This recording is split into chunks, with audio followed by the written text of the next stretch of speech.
Hi friends, ഞാനിന്നിവിടെ ഉണ്ടാക്കാൻ പോകുന്നത് ചോറിൻ്റെ കൂടെ കഴിക്കാൻ നല്ല രുചിയുള്ള ചെറിയുള്ളി സാമ്പാർ കറിയാണ്.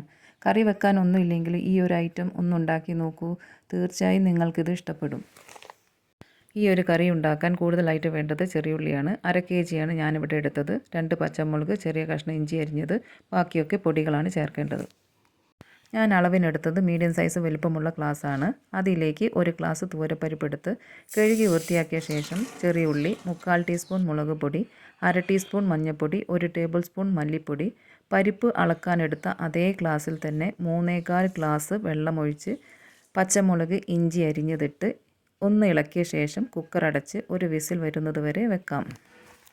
ചെറിയുള്ളി അധികം വെന്ത് പോകാതെ എടുക്കണം. ചില കുക്കറിൽ വേകുന്നതിൽ വ്യത്യാസം വരും. അതിനനുസരിച്ച് പ്രഷർ കളഞ്ഞെടുക്കണം. പരിപ്പ് വേഗം വേണം, എന്നാൽ ചെറിയുള്ളി അധികം വെന്ത് പോകരുത്. ആ ഒരു രീതിക്ക് എടുക്കണം. കുക്കർ തുറന്നപ്പോൾ പരിപ്പും ചെറിയുള്ളിയും അധികം വെന്ത് പോകാതെ തന്നെ ആയിട്ടുണ്ട്. ഇനി ഇതിലേക്ക് 3 ടേബിൾ സ്പൂൺ സാമ്പാർ പൊടി അളന്ന് വെച്ചിട്ടുണ്ടായിരുന്നു.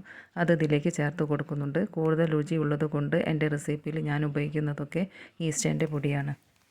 ഉപ്പ് ഇടാതെയാണ് ഉള്ളി വേവിച്ചെടുത്തത്. ഇനി ഇതിലേക്ക് കറിക്ക് ആവശ്യമായ ഉപ്പ് ചേർത്ത് കൊടുക്കാം. ഒന്ന് ഇളക്കിയ ശേഷം തിളയ്ക്കുമ്പോൾ എടുക്കാവുന്നതാണ്. തീ ലോ ഫ്ലെയിമിലാക്കി ചൂടായി വരുന്ന പാനിലേക്ക് എണ്ണ ഒഴിച്ച് കടുക് പൊട്ടിയ ശേഷം 2 വറ്റൽമുളക്, 1 ടേബിൾ സ്പൂൺ സാമ്പാർ പൊടി ചേർത്ത് ഒന്ന് ഇളക്കിയ ശേഷം കറിയിലേക്ക് ചേർത്ത് കൊടുക്കാം. അങ്ങനെ നല്ല രുചിയുള്ള ഉള്ളി സാമ്പാർ ഇവിടെ തയ്യാറാക്കിയെടുത്തു. എൻ്റെ ചാനലിൽ കുറേ റെസിപ്പി ഇട്ടിട്ടുണ്ട്. അതിലേതെങ്കിലും ഉണ്ടാക്കിയിട്ടുണ്ടെങ്കിൽ ഒന്ന് കമൻറ്റ് ചെയ്യണേ. കൂടെ നിന്ന് ഷെയറും സപ്പോർട്ടും തരണേ. പുതിയൊരു റെസിപ്പി ആയിട്ട് വരുന്നത് വരെ നന്ദി, നമസ്കാരം.